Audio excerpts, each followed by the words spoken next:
Hi there. You're listening to the Everglade Chronicles, a reading. I'm Garrett Shave, the author. Welcome to the Author's Note episode. This is a fun part of the book because I discuss my inspirations and go in depth with the characters.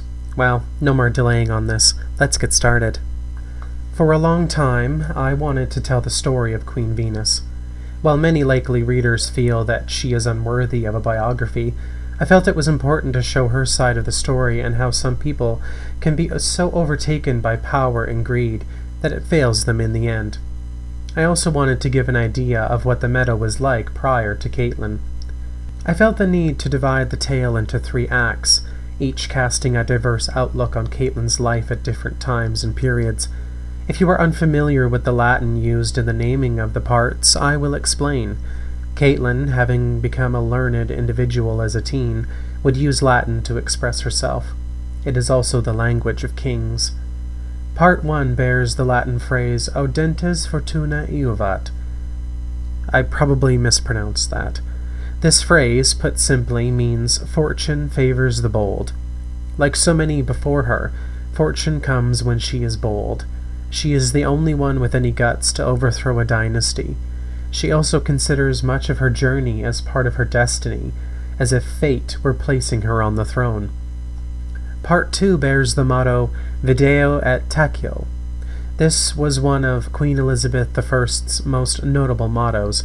It translates merely as I see but say nothing. In that part of the novel, Caitlin continues to observe and take notes, but she doesn't act. She is merely calculating the situation and absorbing information. She and Alex must spend this time plotting and not acting. They are powerless. And another homage to one of my favorite English monarchs. Part 3 bears the title Regnum in Excelsis. This is the Latin name of the excommunication order issued to Elizabeth in 1570 and translates as reigning on high. The final part is to signify that Venus has come full circle and is now the queen. She is literally flush with power and immense wealth. She is unstoppable. Caitlin was this malicious, immature little brat who somehow became the queen. When her backstory is fleshed out, she becomes a little like Jessica. Certainly, Caitlin cannot distinguish right from wrong. She only believes she is doing the right thing, when really it is the worst thing. Through her own stubbornness and determination, she achieves her goals, and we can call her an anti-hero.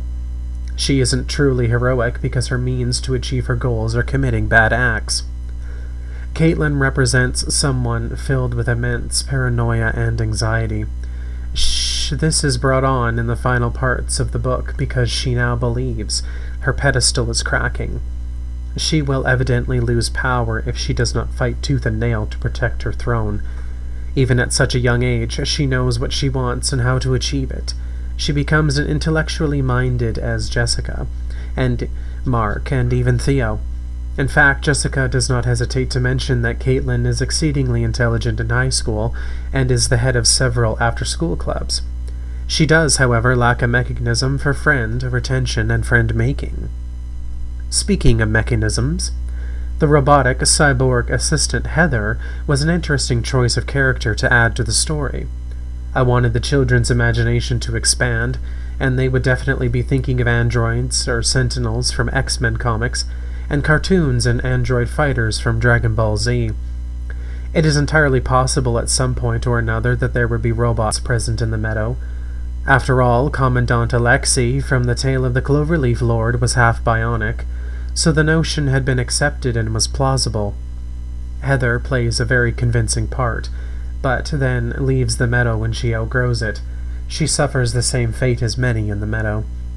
Heather is also intended to be a neutral character, and despite being a robot, seems to be pulled into situations with Caitlin. She almost always sides with Queen Venus in the end, outwardly revealing a human affection for her. Heather's true intentions and personality are not revealed. She is a purposefully mysterious character with questionable end goals. This in itself is the great irony of being a programmed robot. Gabrielle Sinclair is a fully fleshed out character in this narrative, and she is quite mystical. Many believe she is an elf. It is no wonder that her memory still resonates with the Meadows children many seasons after her departure. She is aloof yet aware, and unconvincingly against Caitlin near the end of the memoir. Gabrielle is also very intelligent. In the final act, Venus denounces Gabrielle as her nemesis and her worst adversary.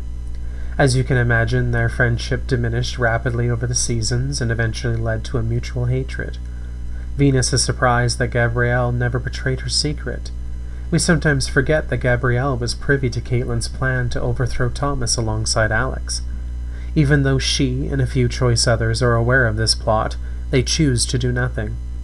Perhaps the trees told them to back off and let fate decide. Queen Venus's story contains a great number of betrayals and hidden secrets.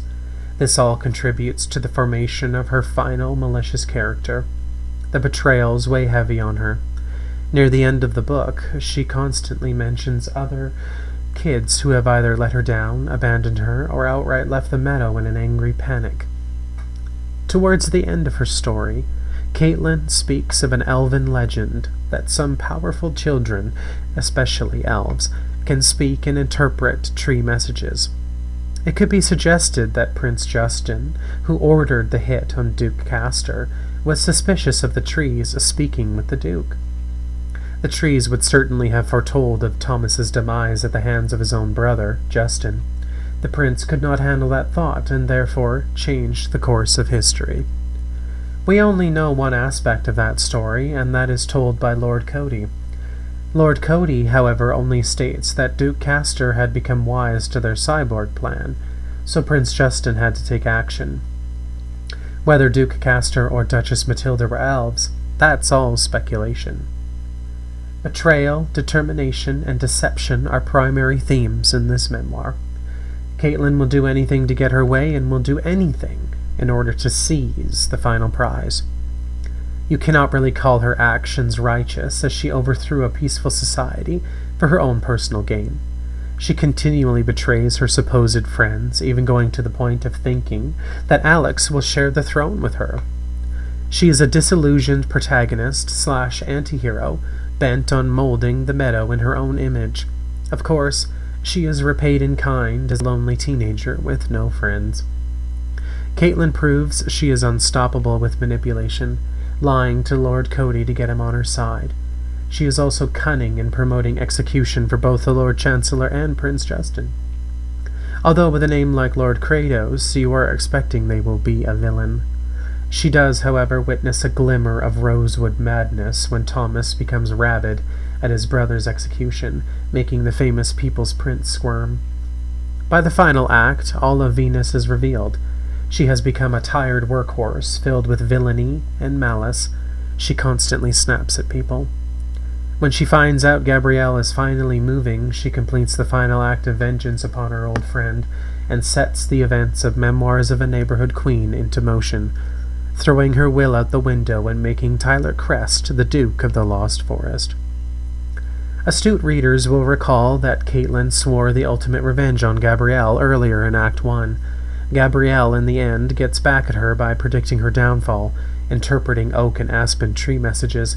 She then twists the knife in the wound by mailing Caitlin old dried leaves as proof of her predicted demise. She only hopes Caitlin will be filled with anxiety, which she is. Present Caitlin is a robust and entertaining individual. She has learned the errors of her childhood, yet still cannot make friends. She keeps to herself and focuses on her studies.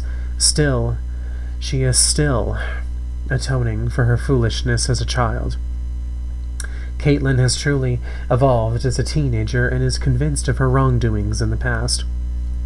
At the end of this memoir, Jessica sets out to meet King Thomas.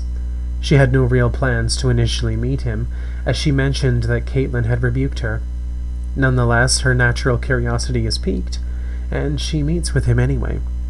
Many of you are probably expecting his story, but I planned for the Chronicles of Everglade to be a trilogy. It remains to be seen if I will expand on the backstory of King Thomas or not. I also toyed with the idea of a story devoted to the Dragon Emperor. Well, that's the end. I would like to thank you all once again for reading. The Chronicles of Everglade have been a labor of love for me, and I enjoyed writing each one. I would also like to thank all of those that supported me. It truly means a lot. I am also thrilled to unleash these clever and exciting, childish, yet serious characters upon the world. That concludes the author's note, the final chapter of the novel. I want to thank you again, dear listeners and readers, for your continued support. I have loved reading all 3 of my novels on this podcast. It has been a lot of fun, and I enjoyed seeing how my writing has improved with each story. If you want to support me even more, please consider purchasing my latest novel, The Train to Dranmore, which released back in September 2024. It is available exclusively on Amazon. In the coming weeks, I will be doing the Ask the Author segment, so please watch out for the posts on Instagram and Facebook. Be sure to comment your questions. Have a great week. Music for the podcast is Space Journey by Hartzman. You can find all the Chronicles of Everglade novels exclusively on Amazon, and check out my latest novel, The Train to Dranmore, which is also on Amazon. Find us on Instagram and Facebook as well, at The Everglade Chronicles. Thanks for reading, and thank you for your support. See you next time!